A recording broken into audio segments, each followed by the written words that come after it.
بسم الله الرحمن الرحيم. الحمد لله رب العالمين، والصلاة والسلام على سيد المرسلين وخاتم النبيين محمد وآله وأصحابه أجمعين. أما بعد، فقد قال النبي صلى الله عليه وسلم: يا معشر من أسلم بلسانه ولم يفض الإيمان إلى قلبه، لا تؤذوا المسلمين ولا تعيروهم ولا تتبعوا عوراتهم، أو كما قال النبي صلی اللہ علیہ وسلم۔ معزز سامعین، معاشرہ جن خطرناک بیماریوں سے دوچار ہے، تقریباً چند ہی لوگوں کے بقیہ لوگوں میں جو بیماری اور جو گندی حرکتیں پائی جاتی ہیں، ان میں سے ایک آپ کے سامنے کل بیان کی گئی کہ مسلمانوں کو تکلیف دینا ہے۔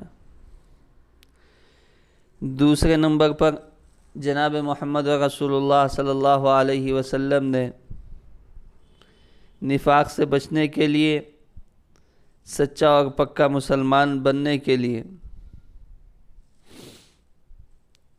اپنے اندر کامل اسلام پیدا کرنے کے لیے دوسرے نمبر پر آپ نے فرمایا وَلَا تُعَيِّرُوهُمْ، کہ کسی کو آگ نہ دلاؤ۔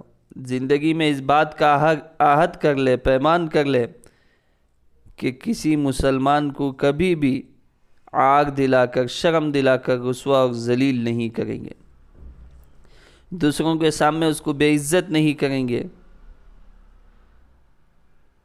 اگر مطلب یہ ہے کہ اگر کسی مسلمان سے کوئی گناہ سرزد ہو جائے تو بعد میں اسی گناہ کے نام سے اس کو یاد کر کے اس کو آگ نہ دلائی جائے۔ مسلمان کو ذلیل نہ کرے۔ ذلیل و خاک کرنا یہ مسلمان کے لیے جائز نہیں ہے، حد کے عزت ہے۔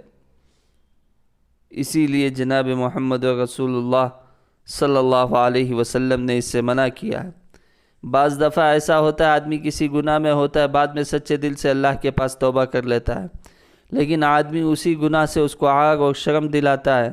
اللہ تو اس کی تو معافی فرما لیں گے، لیکن جو شخص آگ دلاتا ہے، اللہ تبارک و تعالیٰ اس کو مرنے سے پہلے اس گناہ میں مبتلا کر دیں گے۔ اللہ ہم تمام کی حفاظت فرمائے۔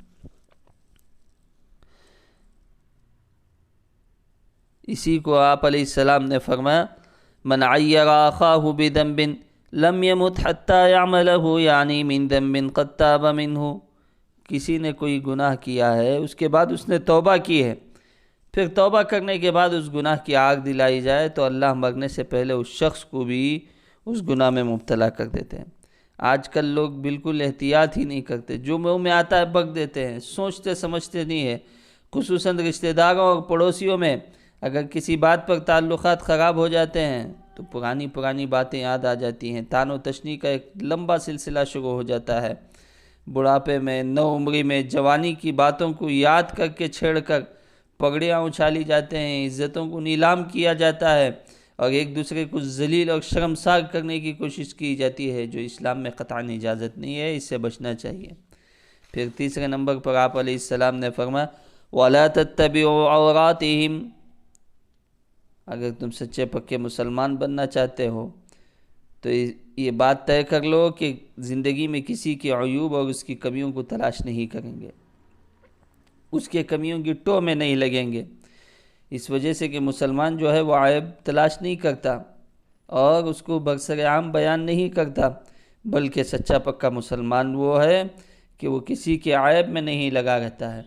اسی لیے اللہ نے فرمایا وَلَا تَجَسَّسُوا، ہمدردی کا تقاضا یہ ہے، محبت کا تقاضا یہ ہے کہ آدمی اچھائیوں کو دیکھے، برائیوں کو نہ دیکھے، برائیوں کی ٹوہ میں نہ لگے، جاسوسی پر نہ پڑے کہ کسی کے عیب کو پکڑ لیا اور موقع ملتے ہی اس پر نمک چھڑک رہے ہیں۔